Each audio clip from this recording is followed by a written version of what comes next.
Hello students, good evening to all of you. Hope all of you are well and you have completed the last topic.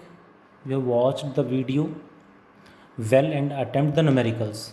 The next topic today we will discuss is rounding off in chapter 2 11th class. Request है सबसे properly video बार बार देखें, दो तीन तीन बार कम से कम. कोई भी doubt आता है तो मेरे से तुरंत पूछें. चलिए राउंड ऑफ का मतलब समझते हैं. इससे पहले सिग्निफिकेंट फिगर्स में कहीं भी कैलकुलेशन हम करेंगे तो हमें राउंड ऑफ की रिक्वायरमेंट होगी. राउंड ऑफ करते कैसे हैं? There are some rules to round off. What are the rules समझते हैं. To explain the rules, let me take an example. That there is an example of 64.287. Question is round it off up to 2 decimal places. 2 decimal place तक round off करना है यहाँ तक. That means 7 को हमें यहाँ से ड्रॉप करना है. तो 7 को क्या बोलेंगे? 7 is written as digit to be dropped. Digit to be dropped जिसे हम कैपिटल डी से यहाँ पे सिम्बॉलिकली मैं यूज़ करूँगा. एंड उससे जो नेक्स्ट डिजिट है उसे हम पी से रिप्रेजेंट करेंगे. And what we call it preceding digit. Preceding digit. 7 से आगे भी कोई डिजिट होता तो उसे फॉलोइंग डिजिट बोलते. ये डिजिट टू बी ड्रॉप्ड यानी D and this is presiding digit. Now the point is, first rule, if digit to be dropped d is greater than 5, then it is very simple. Then what happened with p? d greater than 5 है तो d को तो drop करेंगे ही करेंगे. p के साथ क्या होगा? p is increased by 1. We can say raised by 1. For example, same example ले सकते हैं हम. 64.287 राउंड ऑफ करेंगे 2 डेसिमल प्लेस तक तो आंसर इज 64.29. ये हटा देंगे, 5 से बड़ा है तो ये ड्रॉप हो जाएगा और प्रेसिडिंग डिजिट एक ऐड हो जाएगा, इंक्रीज हो जाएगा, 9 बन जाएगा. That is second rule is if digit to be dropped is less than 5. तब क्या करें? Digit to be dropped is less than 5 हो तो then p remains same. p change नहीं होगा. Let us take an example. 64.243 round it off up to 2 decimal place. तो digit to be dropped is 3. ये 5 से कम है तो ऐसे में जो ये तो ड्रॉप होगा ही होगा but preceding digit will remain same. So it become 64.24. ये रिमूव हो जाएगा. 5 से कम है डिजिट टू बी ड्रॉप्ड तो preceding digit remains same. Third, if preceding digit is equals to 5 what will we do now? In this case दो point बनेंगे. First is ऐसे में हम प्रेसिडिंग डिजिट को देखेंगे. फिर if d is equal to 5 यानी जो digit to be dropped off 5 होगा तो फिर हम प्रेसिडिंग डिजिट को देखेंगे. In this case p is increased और raised by 1. If p is odd number है तो एक इंक्रीज कर देंगे. And p remains same, preceding digit remains same if p is even number. यानी डिजिट टू बी ड्रॉप्ड 5 आ गया तो ऐसे में 5 तो ड्रॉप होगा ही होगा. उससे प्रेसिडिंग डिजिट जो होगा वो इवन नंबर है सेम रहेगा. ऑड नंबर है तो increased by raised by 1. For example, for this rule is let 64.235. What is the answer? Digit to be dropped is 5. तो ये तो ड्रॉप होगा ही होगा. नेक्स्ट डिजिट ऑड नंबर है तो raised by 1. It become 64.24. And इसी में यदि होता 64.245 तो digit to be dropped is 5. ये ड्रॉप करेंगे और ये इवन नंबर है, remain same 64.24. These are some rules for round off. ध्यान रखेंगे इनका यूज़ हमें करना है कैलकुलेशंस में, मल्टीप्लाई, डिवाइड, एडिशन, सब्ट्रैक्शन, हर जगह हमें ध्यान रखना है। राउंड ऑफ के रूल्स ज़रूर ध्यान रखें, नहीं तो एक डेसिमल प्लेस से भी आंसर गलत हो जाएगा। आपको मैंने लास्ट क्लास में एग्जाम्पल लिया था कि कितना ट्रिकी क्वेश्चन, कितना आसान क्वेश्चन ट्रिकी बना के डाल देते हैं। That is important, should remember. Next, इसी में राउंड ऑफ के बाद जो नेक्स्ट टॉपिक है हमारा, that is parallax method. Parallax method क्या होता है, पैरेलैक्स का मीनिंग क्या है वो समझेंगे, और इसका यूज़ कहाँ होता है, कैसे होता है, वो सब समझेंगे। So let us understand first what is parallax. Parallax का मीनिंग क्या, पहले समझते हैं। Let there is an object, when it is observed from two different positions, then its position, it appears at different positions. Like, let me take an example. All the students, आप सब जहाँ भी बैठे हैं, अपने सामने पेन को अपने सामने रखें, दोनों आइज़ के बीच में, बिल्कुल सामने, and observe the pen from right eye by keeping the left eye closed, then you will got the position of the pen. Now do reverse, means keeping the right eye closed, observe the pen from left eye, then you will got कि pen की जो position है वो पहले यदि यहाँ थी तो अब पोजीशन दूसरी जगह पे अपोजिट दिखाई देगी। यानी एक ही ऑब्जेक्ट की पोजीशन अलग अलग जगह हमें दिखाई देती है, डिफरेंट पोजीशन से मेजर करते हैं, ऑब्जर्व करते हैं, तो that is known as parallax. ये नेचुरल है, हम एक सिंगल आई से देखते हैं तो पोजीशन चेंज होती है हर जगह। डेली लाइफ में बहुत जगह हम डे टू डे देखते भी हैं, समझते भी हैं, यूज़ भी करते हैं। कभी ध्यान देना इस बात पे कि लेफ़्ट आई से अलग जगह दिख रहा है, राइट आई से पोजीशन अलग दिख रही है, that is known as parallax. ये एक एरर भी होता है, पैरेलैक्स एरर। जब भी आप लैब में जाएंगे, लेबोरेटरी में एक्सपेरिमेंट के लिए जाएंगे स्कूल ओपन होने के बाद, तो वहाँ पे भी आपको ध्यान रखना पड़ेगा, जहाँ भी किसी इंस्ट्रूमेंट पे रीडिंग ले रहे हो, चाहे वो मीटर स्केल पे भी रीडिंग क्यों ना ले रहे हो, वहाँ पे भी रीडिंग लेते टाइम एग्जैक्ट रीडिंग के, जैसे इसकी रीडिंग लेनी तो एग्जैक्ट इसके ऊपर जाके रीडिंग लेनी है। थोड़ा सा भी साइड से रीडिंग लेंगे, इधर से रीडिंग लेंगे तो आंसर में एरर आ जाएगा। दैट इज़ पैरेलैक्स, ध्यान रखेंगे। पैरेलैक्स क्या होता है समझ में आया होगा। इसमें फॉर्मूला क्या यूज़ होता है, इस केस में हमने इस ऑब्जेक्ट की दो पोजीशन ऐसे और ऐसे हमें अपीयर हुई, ये मान लिया मैंने ए बी, तो ऐसे में इसको कहा जाता है basis, that is known as basis A B. इसे बोलेंगे radius R, and this angle is obviously angle, but in this case इस एंगल को पैरेलैक्स एंगल या पैरेलैक्टिक एंगल कह देते हैं। पैरेलैक्स एंगल हम बोलेंगे, parallax angle theta. Formula used is what, हम सब ने सुना है, पढ़ा है, angle is equals to arc by radius. Angle theta is equals to arc A B divided by radius R. That is a formula, हम सब ने पढ़ा है। और ये एक्चुअली एक टॉपिक नहीं है, थ्योरी में एनसीईआरटी में कहीं पे भी नहीं है, बट एनसीईआरटी की एक्सरसाइज में क्वेश्चन डाल दिया, सारा एक्सप्लेनेशन भी क्वेश्चन के अंदर ही है, और उसी में क्वेश्चन पूछ लिया कि ये फाइंड आउट करो। तो हम काफ़ी इंपॉर्टेंट क्वेश्चन है, इसलिए मैं एक्सप्लेन करने लग रहा हूँ। अक्सर एग्जाम में यूटी में ऐसे 1 में यहाँ से क्वेश्चन पूछ लेते हैं, what is parallax method, how it is used. Now the point is what is parallax, hope you got. Formula क्या यूज़ करेंगे ये भी सबने पहले सुना होगा, पढ़ा होगा, कैसे आया ये भी सुना होगा सबने। नाउ इसका यूज़ कहाँ होगा, कैसे करेंगे। This method, parallax method is used to measure the distances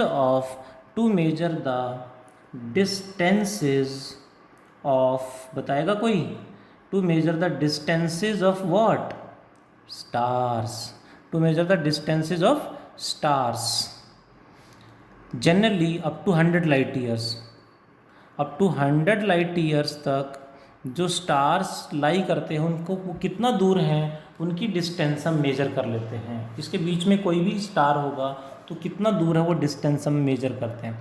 कैसे मेजर करेंगे डिस्टेंस ऑफ स्टार्स, समझते हैं ज़रा मेथड क्या है, लेट अस अंडरस्टैंड। ये पूरा एक्सप्लेन करना पड़ेगा आपको, एग्जाम में आता है तो कैसे देखें ज़रा, फॉर्मूला कैसे अप्लाई होगा।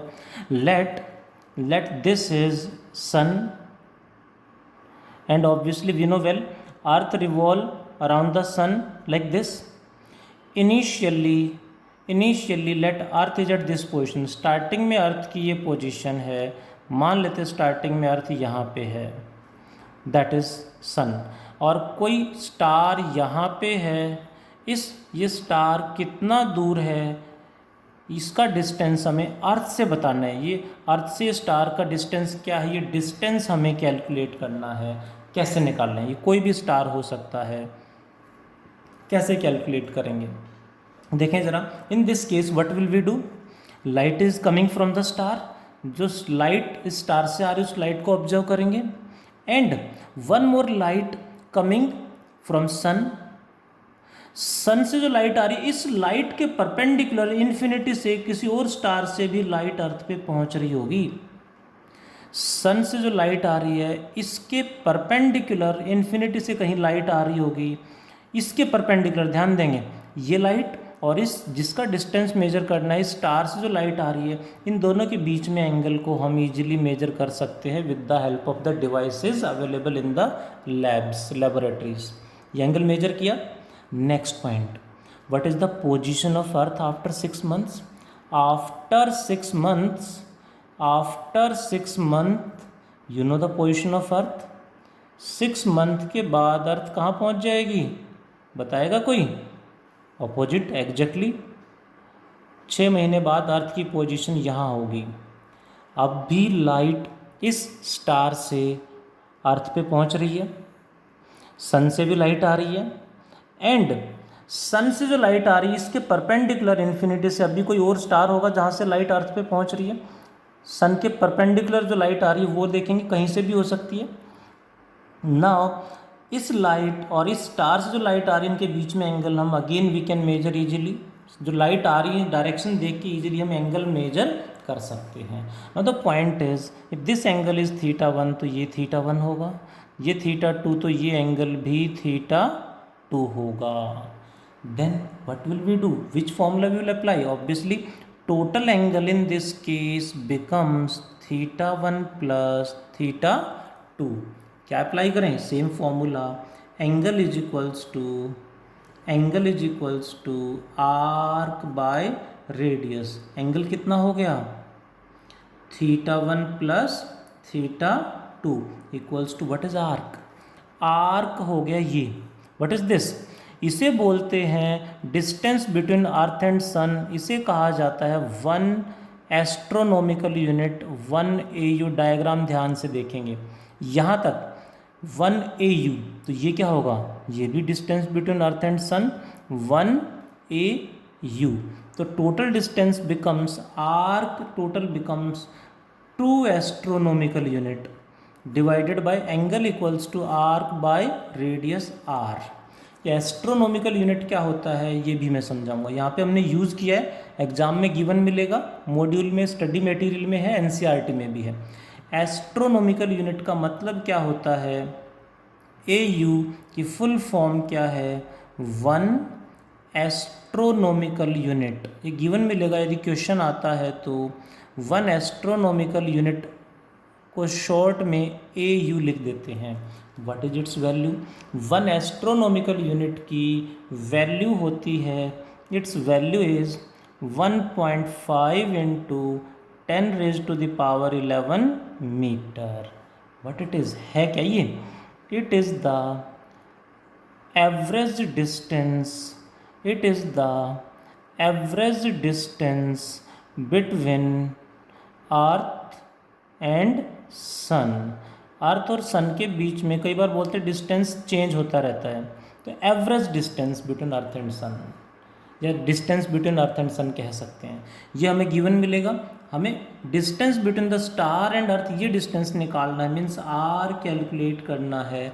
Bye cross multiplying it becomes 2 astronomical unit divided by θ1 plus θ2 equals to 2 into astronomical unit की वैल्यू मैंने अभी बताई आपको, गिवन मिलेगी एग्जाम में 1.5 into 10 power plus 11 metre divided by θ1 plus θ2।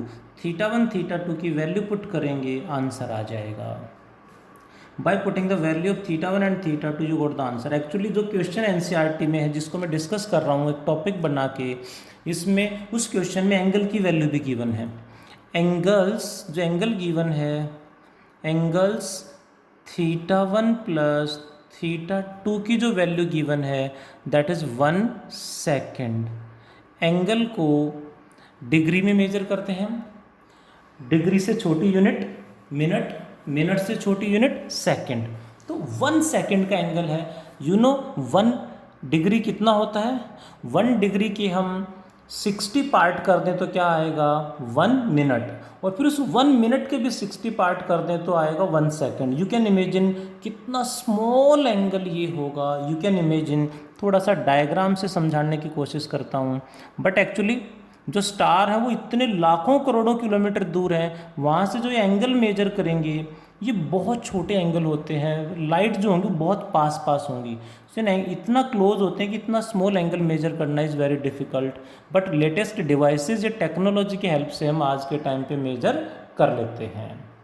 Late us understand, जैसे सर्कल है पूरा, सेंटर पे सर्कल कितना एंगल बनाएगा सबको पता होगा, that is 360 degree. Total angle is 360 degree.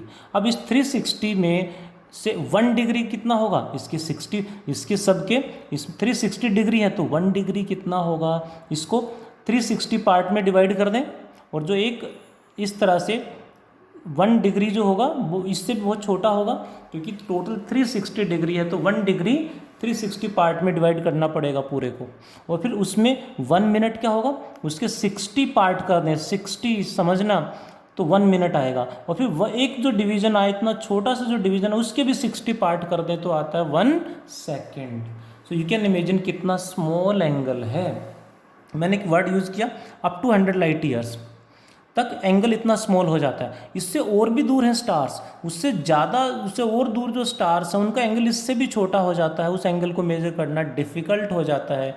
इसलिए 100 लाइट ईयर तक जो स्टार्स हैं उन्हीं को हम, उन्हीं का डिस्टेंस मेजर करने के लिए पैरेलैक्स मेथड यूज़ करते हैं। नाउ द पॉइंट इज, ये एंगल कैसे निकालेंगे? अब इस सेकेंड को डिग्री में कैसे कन्वर्ट करेंगे? तो मैंने बताया 1 डिग्री इस तरह से लिखते हैं, डिग्री का symbol 1 degree is equals to 60 minutes, ऐसे डैश लगा देते हैं और बोलेंगे क्या, इसे 60 मिनट्स बोलते हैं इसको। एंगल को भी इस तरह से, जैसे टाइम को डिवाइड करते हैं तो डिग्री को भी डिवाइड करेंगे तो 60 मिनट के इक्वल होता है। एंड 1 मिनट को 1 डैश लगाते हैं, इसे बोलेंगे 1 मिनट। ये कितने सेकंड के इक्वल होगा? It is 60 second. सेकंड के लिए डबल डैश लगा देते हैं। 1 मिनट में कितने सेकंड होंगे? 60 सेकंड्स। सेकंड, ये एंगल की भी यूनिट डिग्री से छोटी देखेंगे तो मिनट और सेकंड होती हैं। अभी आगे धीरे धीरे पढ़ोगे तो समझ में आएगा। सो 1 सेकंड को डिग्री में कन्वर्ट करना है तो पहले इसे कन्वर्ट करेंगे मिनट में, 1/60 मिनट। मिनट के लिए सिंगल डैश, और फिर 1/60 क्या आ गया? मिनट। इसको किस में कन्वर्ट कर दें? डिग्री में। डिग्री में कन्वर्ट करने के लिए एक और 60 से डिवाइड करेंगे तो ये बन जाएगा डिग्री, यानी ये बन गया 1/3600 डिग्री। लेकिन एग्ज़ाम में मैंने पढ़ाया था इसी चैप्टर के स्टार्टिंग में एसआई सिस्टम। एसआई सिस्टम में एंगल की यूनिट रेडियन होती है, डिग्री नहीं होती। So degree is the practical unit in India, but international level पे या इंडिया में भी आज के टाइम पे हम एसआई सिस्टम अप्लाई करते हैं, अप्लाई करना स्टार्ट कर दिया है और वही हर जगह एप्लीकेबल है, तो एसआई सिस्टम में ही पुट करें हमेशा। तो अब इस डिग्री को रेडियन में कैसे कन्वर्ट करें वो भी समझाता हूँ। 180 डिग्री आपने सुना होगा पाई के इक्वल होता है। 180 डिग्री इज इक्वल्स टू, जो पाई हम पाई लिख देते हैं वो पाई रेडियन होता है। 180 degree is pi radian. 90 degree क्या था? 90 डिग्री को हम π/2 लिखते हैं, तो π/2 क्या है? रेडियन है, और 90 क्या है? डिग्री है। तो एग्ज़ाम में अब ध्यान रखना, 11th क्लास में हम डिग्री में कहीं वैल्यू पुट नहीं करनी, एंगल कहीं भी पुट करना है तो रेडियन में कन्वर्ट करके पुट करना है। जैसे यहाँ पे एंगल हमें पता है 1 सेकेंड है, डिग्री मिनट में फिर डिग्री में कन्वर्ट कर लिया है, बट पुट किया तो आंसर गलत हो जाएगा। हमें किस में चाहिए? रेडियन में। सो डिग्री को रेडियन में कन्वर्ट करेंगे, 180 डिग्रीज पाई रेडियन, तो 1 डिग्री कितना हो जाएगा? 180 नीचे चला जाएगा। 1 degree is pi by 180 radian. So इसको रेडियन में कन्वर्ट करने के लिए पाई बाय 180 से डिवाइड करेंगे तो अब ये टोटल एंगल बन गया रेडियन में। ये 1 सेकंड की जो वैल्यू है, देखो ये मैंने जनरल कॉन्सेप्ट समझाया। अब एनसीईआरटी में जो क्वेश्चन है उसमें एंगल, जो टोटल एंगल है उसकी वैल्यू दे रखी है 1 सेकंड, उसको मिनट में कन्वर्ट किया, फिर डिग्री में कन्वर्ट किया, फिर रेडियन में कन्वर्ट किया। अब इसको हम यहाँ पुट कर सकते हैं। इसको यदि मैं पुट करूँगा यहाँ पे तो it becomes 2 into 1.5 into 10⁻11 divided by angle की वैल्यू क्या आ गई 1/3600 इंटू पाई बाय 180। इसको सॉल्व करेंगे तो एग्जैक्ट आंसर आपका मीटर में आ जाएगा। ये तो जनरल ले ली, इसमें कोई भी एंगल पुट करो, बट एंगल 1 सेकंड जो एनसीईआरटी में गिवन है उसका एग्जैक्ट आंसर ये आएगा। कैलकुलेशन आपके लिए छोड़ दी है मैंने। पाई की वैल्यू हम सबको पता है 22/7 और 3.14। इम्पोर्टेंट टॉपिक है एक्चुअली, ये एक एनसीईआरटी का एक्सरसाइज का क्वेश्चन है। बोलेंगे what is parallax and describe parallax method to measure the distances of stars. तो हमें ये पूरा एक्सप्लेन करना पड़ेगा। मैं समझा दूँ आपको, ये सब नहीं लिखना वहाँ पे, ये आपकी नॉलेज के लिए है, ये सब नहीं लिखना वहाँ पे, सिर्फ ये और डायग्राम ये डायग्राम बनाना है और ये फॉर्मूला और डायरेक्ट इसमें वैल्यू पुट कर देनी है। जो भी एंगल गिवन होगा वो एंगल पुट कर देना है यहाँ पे। इसमें एंगल की एक एग्जांपल मैं लेके चला, ये एनसीईआरटी में ही गिवन है इतना एंगल। That is about parallax method. Hope you understand. We have done about 2 points. One is round off की ज़रूरत हमें बार बार पड़ेगी कैलकुलेशन में, सारे रूल्स हमें ध्यान रखने हैं, and another is parallax method. Hope all of you understand about that. Do more and more numericals related to it. आज इतना ही पढ़ते हैं। Thank you.